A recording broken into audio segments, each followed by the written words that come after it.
Paz do Senhor a todos. Vamos para mais uma palavra hoje? Abra aí a Bíblia comigo, lá na carta aos Romanos, capítulo 8. Nós vamos estar fazendo a primeira leitura, a Ana vai fazer a leitura do versículo 1 ao 11. E outra coisa, presta atenção aqui na palavra de hoje. Nenhuma condenação há para aqueles que estão em Cristo Jesus. E o que é estar em Cristo? É o que nós vamos aprender. Portanto, agora nenhuma condenação há para os que estão em Cristo Jesus, porque a lei do Espírito da vida em Cristo Jesus te livrou do pecado e da morte. Porquanto o que era impossível à lei, visto que se achava fraca pela carne, Deus, enviando seu próprio Filho em semelhança da carne do pecado, e por causa do pecado, na carne condenou o pecado, para que a justa exigência da lei se cumprisse em nós, para que não andássemos segundo a carne, mas segundo o Espírito. Pois os que estão segundo a carne inclinam-se para as coisas da carne, mas os que estão no Espírito para as coisas do Espírito. Porque a inclinação da carne é morte, mas a inclinação do Espírito é vida e paz. Porquanto a inclinação da carne é inimizade contra Deus, pois não é sujeita à lei de Deus, nem em verdade o pode ser. E os que estão na carne não podem agradar a Deus. Vós, porém, não estáis na carne, mas no Espírito, e se é que o Espírito de Deus habita em vós. Mas, se alguém não tem Espírito de Cristo, este tal não é dele. Ora, se Cristo está em vós, o corpo, na verdade, está morto por causa do pecado, mas o Espírito vive por causa da justiça. E se o Espírito daquele que os mortos ressuscitou a Jesus habita em vós, aquele que dos mortos ressuscitou a Cristo Jesus há de vivificar também os vossos corpos mortais, pelo Espírito que em vós habita. Amém? Que palavra soberana sobre as nossas vidas, hein? Não há condenação para aqueles que agora estão em Cristo Jesus. Essas pessoas já não andam mais como o costume que nós tínhamos antigamente no mundo. Se a gente olhar a palavra de Deus, as Escrituras, ela nos dá um parâmetro como nós devemos de estar em procedência com as nossas vidas. De que maneira um verdadeiro cristão, uma cristã, deve se comportar. Não andar mais agora como o costume que muitos usam aí fora. Até as nossas palavras têm que ser mudadas, porque a Bíblia diz que a nossa palavra tem poder. Você sabia disso? Dependendo da palavra que você usa, ela pode ser bênção ou mal. Então você que escolhe o que vai fazer. E o texto que foi lido não pode andar mais segundo a carne. Essa palavra carne aqui é que a gente usa um termo onde nós fazemos tudo que nos agrada. E se observarmos, Jesus diz que se eu e você fizer aquilo que agrada a nossa carne, nós estamos contra a palavra dele. Às vezes é difícil. Ele diz que o caminho é estreito e apertado e poucos entram por ele. E vocês agora precisam de ter um novo jeito de andar, diz a palavra do Senhor. Mas no versículo 31 do mesmo capítulo 8 de Romanos diz assim: que diremos, pois, à vista dessas coisas? Se Deus é por nós, quem será contra nós? Eu aqui, como o Senhor nos mostra aqui quem é que anda com Cristo? Aquele que não poupou o seu próprio Filho, antes, por todos nós, entregou, porventura não nos dará graciosamente com ele todas as coisas? Quem intentará acusação contra os eleitos de Deus? É Deus que os justifica. Quem os condenará? Jesus Cristo é quem morreu antes, que ressuscitou dentre os mortos e está à direita de Deus e também intercede por nós. Quem nos separará do amor de Cristo? Será a tribulação, a angústia, ou a perseguição, ou a fome, ou a nudez, ou o perigo, ou a espada? Como está escrito: por amor de ti somos entregues o dia todo e somos considerados como ovelhas para o matador. Em todas essas coisas, somos mais do que vencedor por meio daquele que nos amou. Porque eu estou bem certo que nem a morte, nem a vida, nem os anjos, nem os principados, nem coisas presentes, nem por vir, nem os poderes, poderá nos separar, nem a altura, nem a profundidade, qualquer outra criatura poderá nos separar do amor de Deus que está em Cristo Jesus. Não pode nada nos tirar desse amor de Cristo. Um amor que Ele se entregou por causa de mim, um pecador, por causa de você. Quem pode nos separar dessas coisas? Olha, Ele que se entregou. Olha, quem pode acusar um crente, um servo de Deus verdadeiro? É Deus que nos justifica. Você já ouviu aí quando uma pessoa às vezes encontra e fala assim, ó, esse aí no passado, ó, pode falar de mim, José Henrique, no passado, ele fazia coisas erradas, e é verdade. Mas a partir do momento que eu tive um encontro com o Senhor Jesus, Deus mudou a minha história. Agora eu já não tenho que andar agora segundo o curso desse mundo, segundo o desejo que eu tinha na carne, mas eu tenho que andar agora de acordo com a palavra do Senhor. Jesus, quando Ele chama os discípulos, Ele diz, vocês são luz nesse mundo, vocês são sal para temperar. E que tipo de luz nós somos?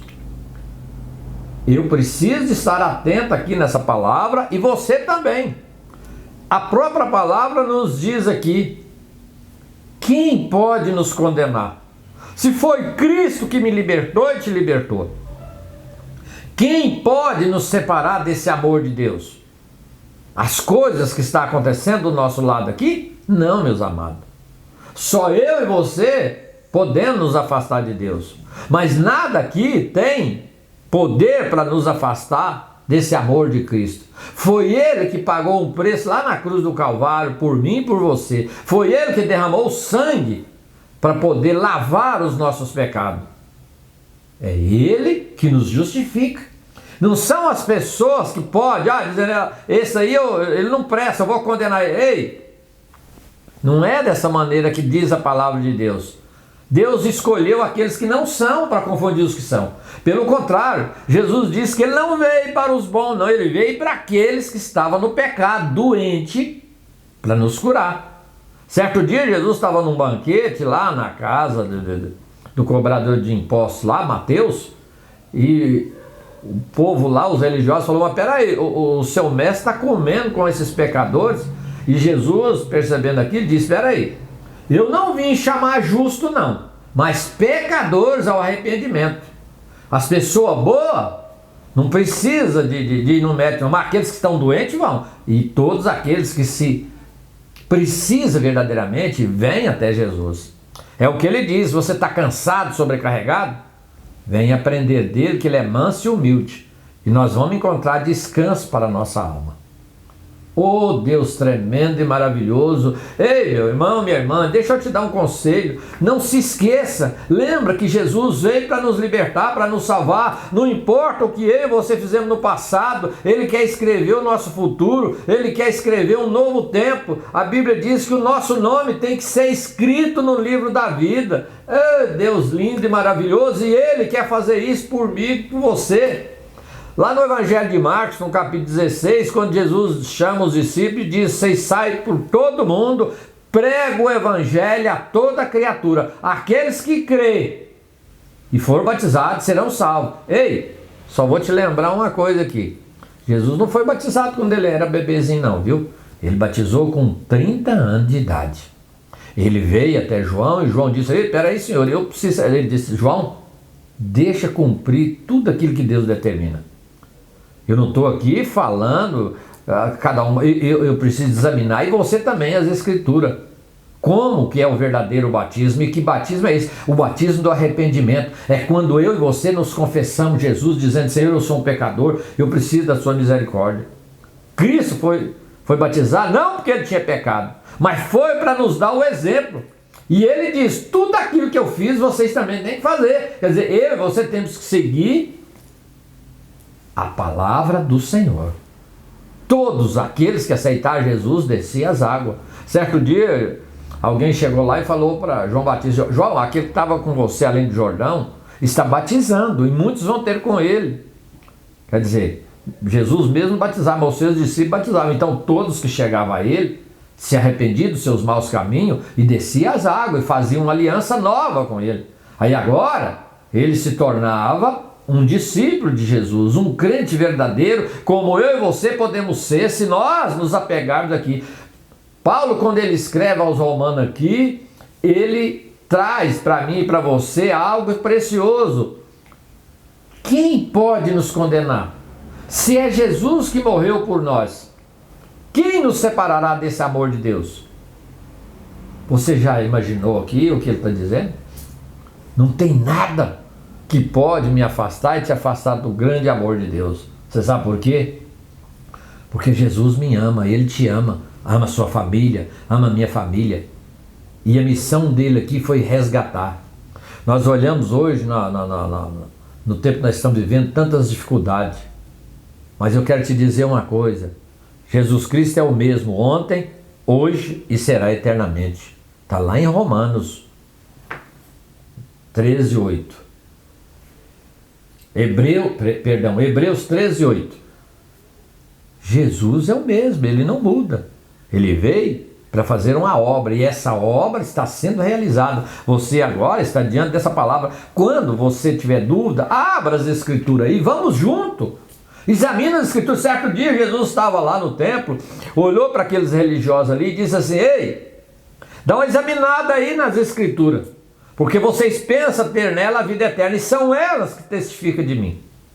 E é essas palavras hoje que nos dá vida para mim e para você. Eu preciso de mudar de vida. E você? Quando ele diz aqui: que diremos, pois, à vista dessas coisas? Se Deus é por nós, quem será contra nós? Está vendo? Jesus, controle absoluto de tudo. Não tenha medo não. Conversa com Ele. Dobra o seu joelho e fala para Ele: Jesus, eu preciso que o Senhor mude a minha história. Mas tem um detalhe: a decisão quem toma é você. Deus não vai te obrigar a nada não. Tanto é que quando Ele manda os discípulos sair para pregar, Ele diz: sai, prega o evangelho a toda criatura. Se eles acreditar, se eles obedecer, eles vão ser salvos. Viu aqui? Ele não mandou pregar para as pessoas que tornar-se filhos de Deus. Está lá no Evangelho de João, no capítulo 1. No princípio era o verbo estava com Deus, o verbo era Deus. Ele estava no princípio com Deus, sem ele nada do que foi feito se fez. Nele está a vida e a luz dos homens. A palavra diz que ele veio para os que era seu, eles não o receberam, mas a todos quanto recebeu, deu-se o direito de se tornar filhos de Deus. Até então nós éramos o quê? Criaturas de Deus. Mas quando você aceita Jesus, obedece a Ele, você é filho. Vamos orar agora? Faz a primeira parte da oração. Amém. Senhor, Pai amado e querido, obrigada, Senhor, por mais essa oportunidade de palavra que o Senhor nos trouxe hoje, Senhor. Sim, alcance o coração de cada um que está ouvindo esta palavra, Senhor. Alcance-os com paz, com sabedoria, com amor, com paixão, meu Deus. Sim, abençoe a vida de cada um deles, dos seus familiares, dos seus amigos. Vai visitando a vida de cada um, Senhor. Amém. Amém. Outra coisa, dá aquele like aí e compartilha essa palavra com outras pessoas. Não fica julgando as coisas não, mas olha as escrituras, meu amado. Eu não estou aqui para falar de religião, nós estamos aqui para falar de salvação. Dá uma examinada na Bíblia. Não sou eu e você, não é, a Bíblia não é de uma denominação, ela é a eminente palavra de Deus para todos que crê. Pega as escrituras e dá uma examinada nela. Que Deus te abençoe ricamente, você e a sua família. Que a paz gloriosa do nosso Senhor Jesus seja contigo. Amém? Fica na paz do Senhor.